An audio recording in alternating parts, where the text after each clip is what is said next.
Welcome to Tuesday Tips, Heartistry at Home. With COVID, we are not able to meet for Heartistry, so we decided to meet you in your house. So welcome to Heartistry at Home. Well, today's Tuesday tip is setting your table. And with me is Kelly. And Kelly and I are going to talk to you about the importance of setting your table, whether it be elaborate or it be really simple, and why it's so important. So first off, let me just explain why this is so elaborate here and what all of the pieces are for. I have 2 plates, one little plate, one big plate. I have 2 forks, a little fork and a big fork. Pretty simple. Little fork goes with little plate, big plate goes with your big fork. So this would be your salad and this would be your dinner.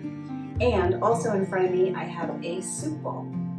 And because I have a soup bowl, I have an extra spoon sitting up here at the top, saying to my guest that this is what you use for your soup. I also have a tea or coffee cup, a wine goblet, a water goblet, and if you wanted to be really elaborate, you can have a champagne goblet.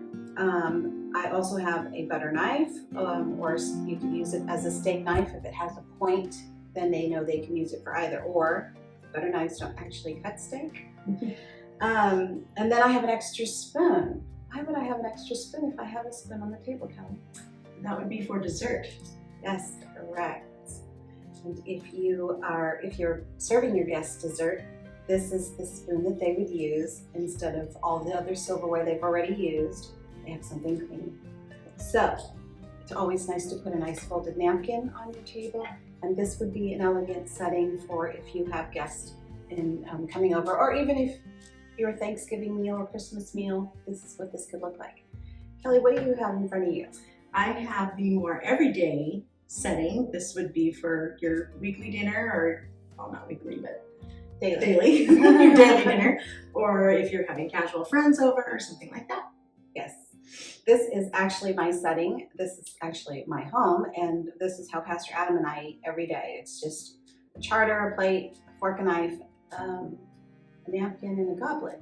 And this is really simple, but yet it's still really nice. It's not just serving him on a paper plate.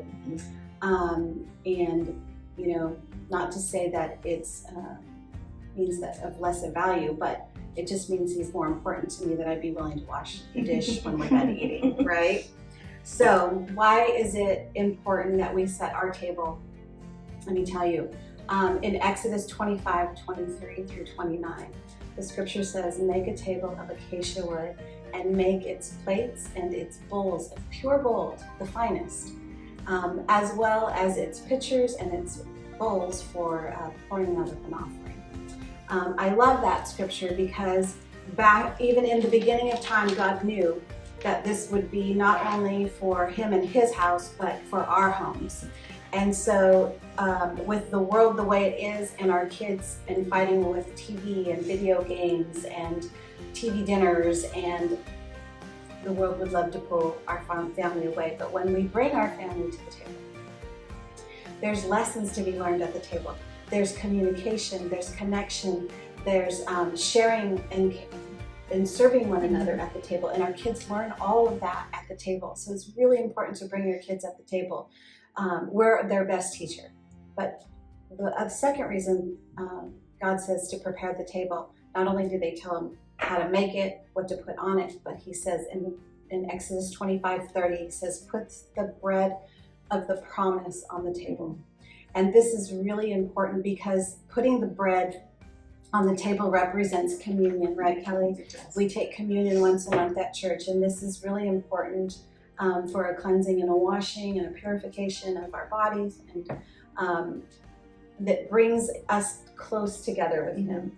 And so I was thinking about when you have your family and you break bread together, that you're bringing such a closeness and a communication with your family that no world can take apart. Right. And if they know every night they're going to come home to a cooked meal, and it doesn't have to be a fancy meal, right, but a cooked meal with mom cares, and we're all going to sit at the table and share each other's stories of the day or whatever.